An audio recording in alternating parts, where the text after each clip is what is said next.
So we were talking about Saddha quality last Sunday. And this Saddha, this word, I said usually, immediately in these translations mostly come along and says the faith in the Buddha, faith in the Dhamma, faith in the Sangha, summarize this so-called Saddha, you see. But there are many places in the discourses gives different explanations when it comes to Saddha. And also that I translated it as before this faith, before this belief comes, that we all have some sort of a intention to be good and to do good, you see. It's a human thing to have this intention to be good and to do good. But it's very difficult for us to maintain. And in our everyday life, and we keep doing whatever we do, we get distracted, we get affected by all these things, how people treat us. And when this kind of things we are exposed to, then we step back, we become kind of protective of ourselves, and then we need to guard ourselves. And then this being good and doing good is a little become a slow praise, you see. And then we become very careful, and it looks like the more we do good and help others, the people receive it has no limit of their greed, and they want more and more, and then it becomes little annoyance. It annoys us, then we change our heart and mind, and we become careful, you see. And then later again, after many years, then again, still that intention to be good and do good is in us, and then we find a different way to follow it up, you see. And then this being good and doing good, I said, is nothing but nothing but this duty and obligation that we are bound to each other, you see, in our everyday life. So these are the things, these little things that we can do for somebody, following our duty and obligation, paying little attention to who we live with. And these things, when we keep doing, this is where that some sort of a fulfillment we get, Our life is productive, you see. I am useful to somebody. I can be a help to somebody. I can do something for somebody. So these are very healthy qualities that we need to enrich our heart and mind so that we can find a little peace, When it comes to Buddhist scholars, you see, whenever they try to explain this word saddha, they use different words, First, they use the faith, belief, and then they use a word called confidence, Mostly, a lot of Buddhist teachers translate this word saddha as confidence, because they say the saddha word doesn't mean blind faith, just you believe blindly, so that they come alone and try to explain that word saying confidence.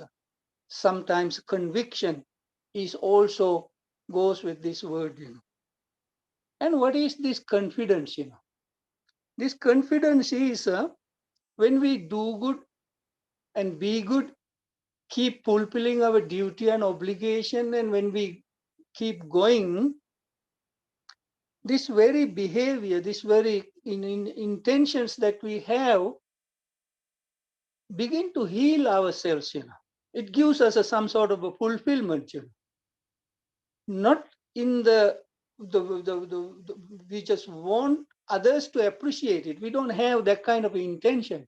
It's just simply, I know it, I do it, and that's simply it. I never talk about it. We never talk about it. Your heart knows how you help somebody, how you are there to do something for somebody, and it's not a big deal. So you continue it. And when you do that, as I said before, the regrets, remorse, guilty feelings do not accumulate. They never increases in our system because we know in my capacity that I have been a good brother, I have been a good sister, I have been a good husband. So that's enough. It's like a daily dose of vitamin, daily dose of vitamin for your mental health.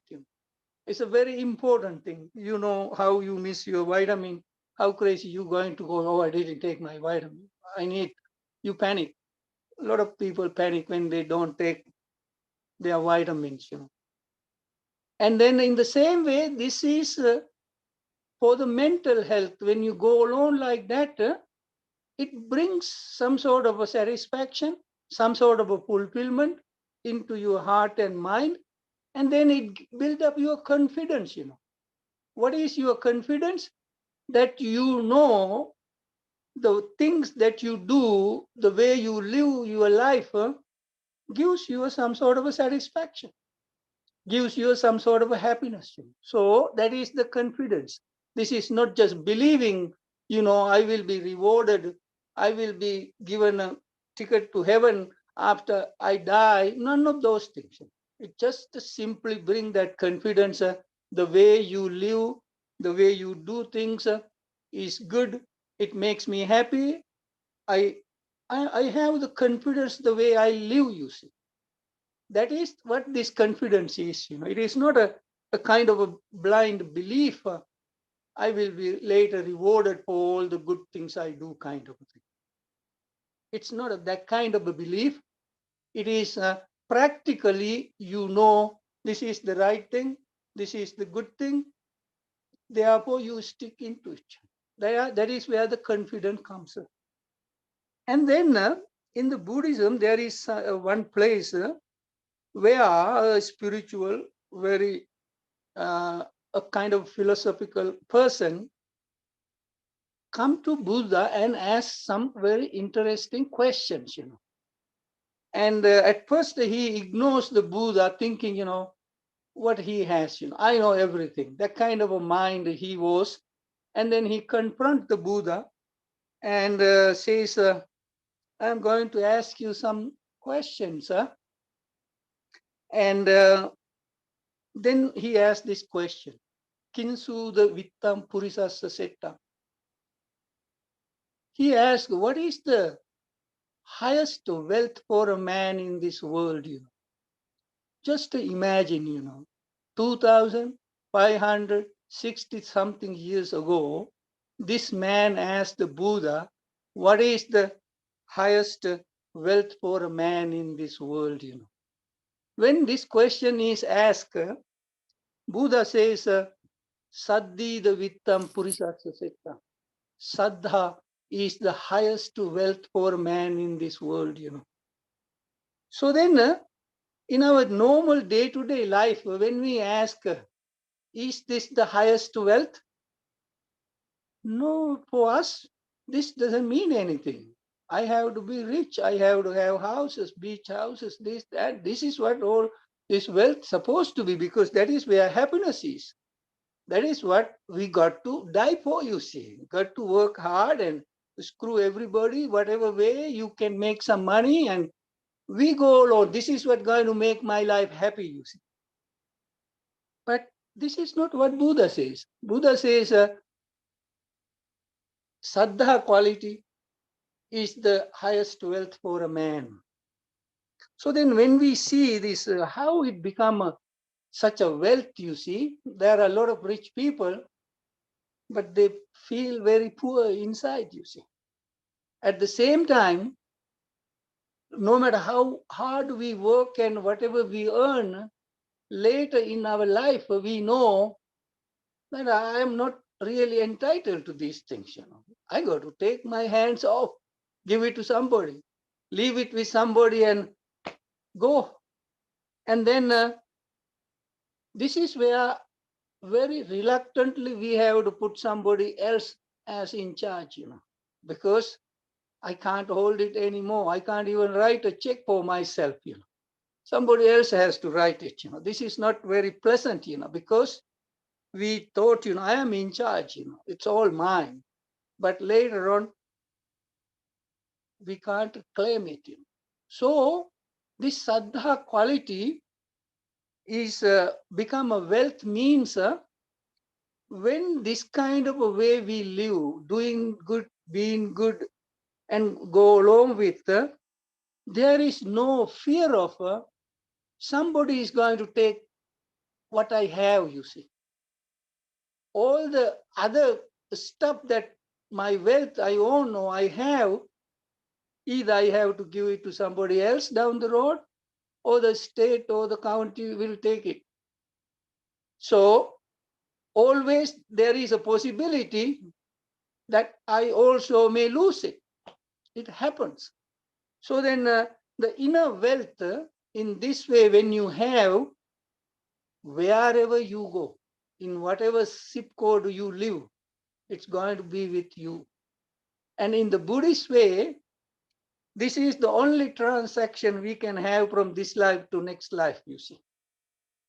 All the other stuff we have in the banks, we cannot transfer it to the next life account, you see. It doesn't go with us, It always stay with the bank, It is guaranteed, But only this personality, this quality that we develop in us, even though we are weak, we are sitting in one place or close to our death, doesn't give us that kind of a losing, I'm losing everything kind of. My goodness, my good quality, that stays with me. And that is the only thing that's going to make us happy, you see. Who I have been, what I have done with my life, you see. That is a very secret area, you see.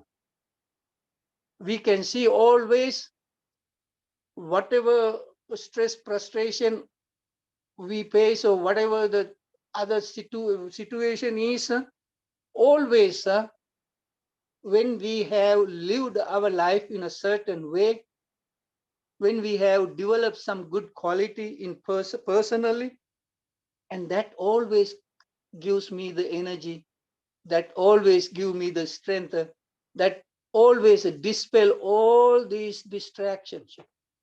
We know no matter what we do, no matter who we live with, when it comes to this kind of inner state of mind, we are alone, you see. There is very little everybody else can do for us, you see. We are on our own, you see. Even though the county says we are all in this together, you see, but actually we are alone in this, you see. In our own heart, our heart, our attitude, our quality is what they are for me, us, and everybody else is limited what they can do for us. So I have to have this kind of inner wealth, inner richness, so that nobody can touch it, nobody can take it. It's always with me, you see. So this is how this saddha become the highest wealth for a man, you see. We have to be rich in our quality of life and thoughts and the character and the personality, you see. So then the money in a certain way are useful, can make our life a little comfortable, but money doesn't really make us happy, you see. That's a little thing we have to examine, you see. It can be very helpful, it can make our life comfortable, it can make us buy whatever we need, and so on and so, you see. I saw a little story about a poor man. He was a vendor in Mexico, trying to make a $1 at least a day kind of with his mother. He loves his mother. And then he had a chance somehow to come to America, you see. And then he was working, cleaning this after the parties, cleaning and getting little paid. And then he bought a lottery, and he won the lottery, millions, And then suddenly his life changed, and he bought a mother big house. And then all these relatives and everybody and friends who knows, they were calling him and asking for support, and he helped those people. And then suddenly he began to realize even his mother is much more interested in his millions, and didn't have that affection that she had before, you see. And then he looked around and he began to see everybody is interested in his money. Nobody really cares about him. That led him to a big depression, you see, to find out that nobody really cares about me. All what they care is what they can get from me, you see. So the money didn't make him happy. He could do things, but to make yourself happy, you have to have that kind of a saddha quality and look at it in that way, so that while you helping to whoever you feel like helping, that you can have that whatever the inner condition, you see. Otherwise, just because we win millions doesn't mean that we are happy, you see. All these lottery winners are suddenly entitled to a lot of wealth. Their life stories mostly tells a sad story at the end, you see. They never really got out of it, anything. So this quality of saddha is what, while we go through life, while we doing things, that we have to develop, that always will stay with us. And then another question this person asked, he asked, Katansu Tarati Ogang. He asked this question, how do you cross the flood? These are very philosophical questions. How do you cross the flood? What is this flood here basically means? Our desires, which are from time to time here and there, like the flooding causing all the problem, you see. What we get into troubles in life is our own desires, here and there, sometimes the strong desires, when we follow, it causes like flooding, it causes problem. It is not the normal state of the affairs, it is disturbed, it's frustrated, it causes some inconvenience, our desires. It like floods coming from time to time, season to season. These desires become strong. And then here, there are four kind of flood, desire.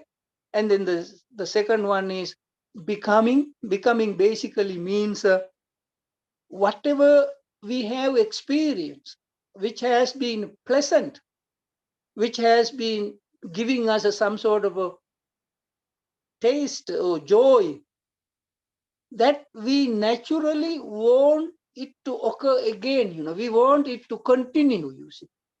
The good time we want always to continue. We don't want the party to end, It's just a wish that we have, you see. This is what mostly we human beings are, you see. We are built like that, Once it is like a sweet. When I eat sweet, the system automatically crave for it, It is in the same way, whatever the sensory pleasure that we have experienced, which gives us this desire, wanting it again exactly the same way, you see. We wish, we want it exactly the same way, but it doesn't come like that, You see, sometimes when we go to a restaurant and order a particular meal, and it looks good, tastes good, you really like it, and then you keep coming to that place couple of times, and then maybe a month later, 2 months later, when you come and order the same thing, the food is not to the same way that you experienced before, you see. So then you ask, what happened? Oh, the guy, the chef or cook or whatever, he's gone, we got a new one. But the menu says exactly the same thing. It comes, it looks the same, but the taste is different. So then we get disappointed, you see. So in the same way, constantly in our body-mind system, that we always expect it the same way, you see. Even the people, who are kind of nicely, lovingly talk to us, go get along with us, we expect them to be exactly the same way, you see. But it is difficult, you see, because they go through different situations, they are under different pressure, they can't keep loving this the way they used to be. It changes. There are other issues, mental, financial, physical, whatever ways, so that they cannot keep up with it. When they cannot keep that way, then we immediately started to change our attitude about them. We becoming suspicious, or we also started to withdraw. And therefore, these are the floods, And then the other one is our own views, views about anything, you see. We cannot hold exactly the same way, you see. When the time changes, when we change, when we go through 30 to 40, 40 to 50, 50 to 60, and then the 70s, we cannot hold the views, political views or the religious views or many other kind of views exactly the same way, you see. And also we changes our own opinions about ourselves also when we go through these things. This is the flood that we go through in life, you see. And then this person is asking, how do you cross this flood? How you go through it? And then the Buddha says, Saddhaya tarati ogam. With confidence, you cross the flood, you see. With this saddha quality, you cross the flood, That means when you have this saddha quality, and when these desires that we have from time to time try to run us over, this saddha quality always come to save us, you see. Because even though normally we have all these, whatever the strong desires, the saddha quality, when we have developed, it always gives us a little balance over it. We are not running after it, or it doesn't really take us over, you see. And this is what you see, in a way, I'm not going to be very, putting particular nationality down. We see people in the society, when we see some so strongly into these, whatever the desires, you see. Even though they don't have a job, they like to have expensive shoes or expensive jacket, And this kind of a way that their mind goes after their whatever the desired thing, you see, and they try to get it whatever way. If they have to steal to get it, they're going to steal it to get it, you see. That kind of very strongly, they follow their desires and then keep following the same thing again and again, you see. And when you look at these particular people, whoever they are, wherever they are, whenever you see, this saddha quality is not in them, you see. Or it's not there, basically. They have no idea about, they are just following the command of their desires, have no control over it. And because of that, they causes a lot of problem for other people, you see. They become a problem for the society. They become a part of the problem rather than a part of a solution, you see. And therefore, these are the floods. And they cannot be controlled by whatever the arresting and putting in the jail, and as soon as they come out, they just go and do the same thing. And therefore, individually, that we have to take care of this. Individually, we have to manage ourselves. We just can't go and follow our desires without paying any attention to anything. This society, when we see all over the world, whenever see these problems, they cannot be stopped by law and order kind of a thing, you see. There is no society can be made better only through the law and order, you see. People have to come to their senses and learn to control themselves, not to let these kind of floods run over them, you see. If they let it do, then the destruction is always going to be there, you see. So therefore, the saddha quality, when we develop, it takes us a long way in our life, you see. These are always healthy stuff, healthy things.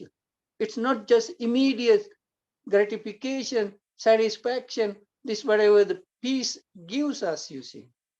It works within us for a long time and take us over all kind of problems that we face in life, you see. It's an inner work, These are guiding ourselves. We don't need to pray for somebody to give me the wisdom, kind of a thing. We can do it. It sounds nice, when we sit down and pray and ask for the guidance, the wisdom, give me to do what I can do, and so and so, you see. So that this is what the power of this saddha, you see. It guides you through inside. You are equipped with the wisdom, the knowledge that you need to guide yourself, how to live in the society, being a solution, part of the solution rather than being a part of the problem. You see. We individually, when understand and conduct ourselves like that, it is a tremendous amount of fulfillment we have, you see. We are not disappointed, you see. No matter what kind of things we happen to face in life, somebody may still love us, or maybe nobody is there to love us, but still we don't feel lonely, we don't feel like losers, we don't feel like it's all kind of for what kind of a question doesn't come, you see. Because we have to bring a meaning into our life, you see. And all these teachers and people, they are trying their best to give us that guidance, but we ourselves has to bring the meaning to our life, because later on what makes us happy is what kind of attitude that we have developed by living, you see, doing whatever we do, you see. And then when sometimes people are asked, what should I do to make myself happy? And then these, the ideas are there, do something what you like. So then we suddenly try to start a particular project. Oh, I got to do this project that I really like. In my understanding, do something what you like is not a starting a project. Understand the life and live. If you are husband, wife, whatever your role is, understand it, love your life, you see. If you really love your life, then whatever little things you're going to do, you're going to do it with this saddha, in a way to develop this saddha quality. When the saddha quality develop, and when you live your life, then you like what your life is. You're not planning to be a millionaire or to be rich and famous kind of a thing. I am happy where I am. Whatever my skills I use, whatever I earn, I am managing it. I am comfortable with. And that way, you always going to have this wealth built, developed in your own heart and mind, you see. And therefore, you never feel lonely, When this kind of attitudes are developed, you never going to feel lonely, and oh, nobody loves me, you don't have that kind of a attitude, you see. You are content. You are happy with you. And whoever there is in your life, you get along with them okay.